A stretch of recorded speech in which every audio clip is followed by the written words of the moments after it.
Okay, so um, out there are some content that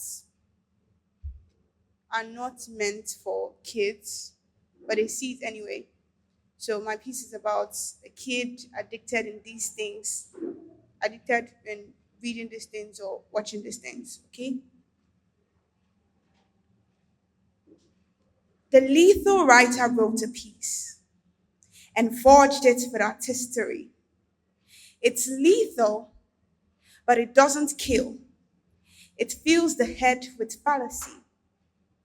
It's targeted at little ones. It goes ahead and gives them guts.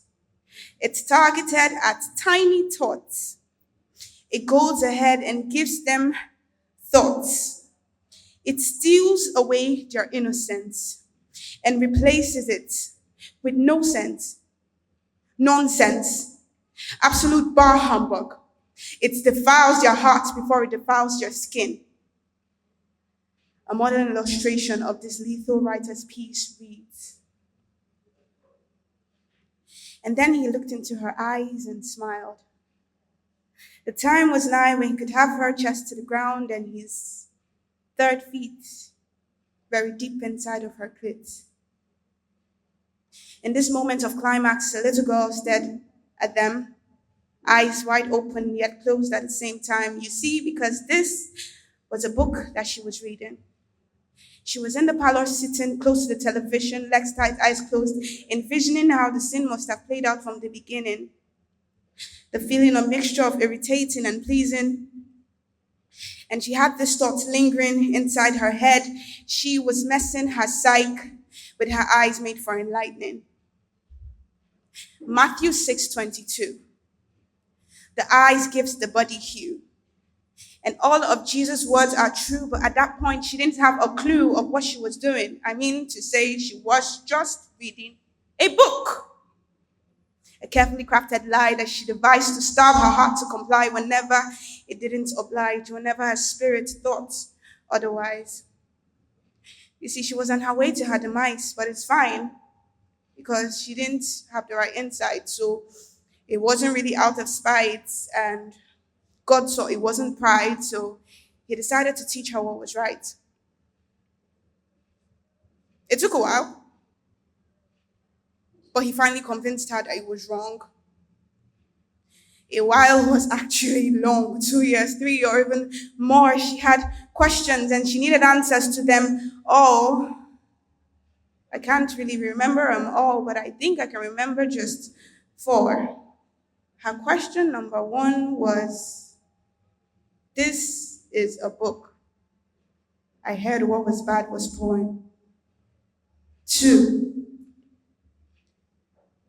I heard it ignites thoughts that should come naturally. Three,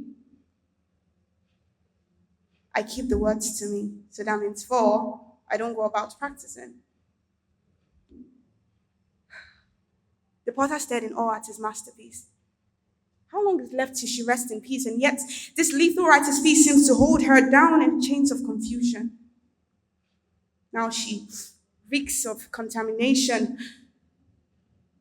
Perhaps an illusion will clear her delusion. And then he started speaking. Young glass, imagine you were in a cell with Sir Luke from the book The Bell, and you were seated side by side for quite a while. What thoughts do you think will go through your mind? Thoughts of good and not of evil to give you a future and a hope. Lies. You know that's a lie. In fact, the second you were seated, your mind will go wild because you have been infatuated with thoughts from whence those books are situated, from whence your thoughts are situated.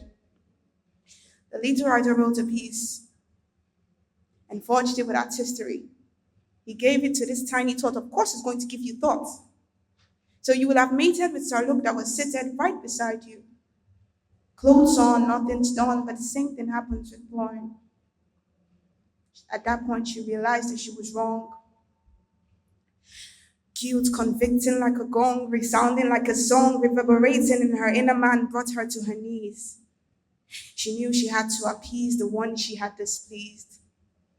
She let go of steeze. Her heart needed to be at ease. Her heart yearned for peace.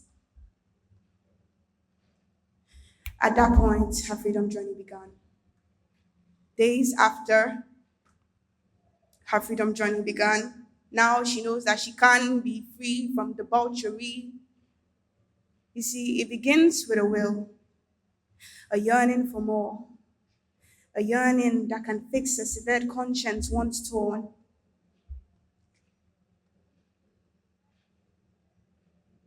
Now she can speak that she's finally free. It took days of work, but it's finally legit. Now, like the Samaritan woman in Jacob's well, I want you all to listen to me well. He that hath ear, let him hear that there is still balm in Gilead. And the Father is still in the business of healing, and the devil, on the other hand, is still in the business of stealing. Evil does abound, but only if his seed finds nestled deep inside your heart will it attain its visibility. So I want you all to guard your hearts in unity. You see, the lethal writer wrote a piece and forged it with artistry. It's lethal, but it doesn't kill. It just fills the head with fallacy. It's targeted straight to your eyes. It knows that it's a source of light.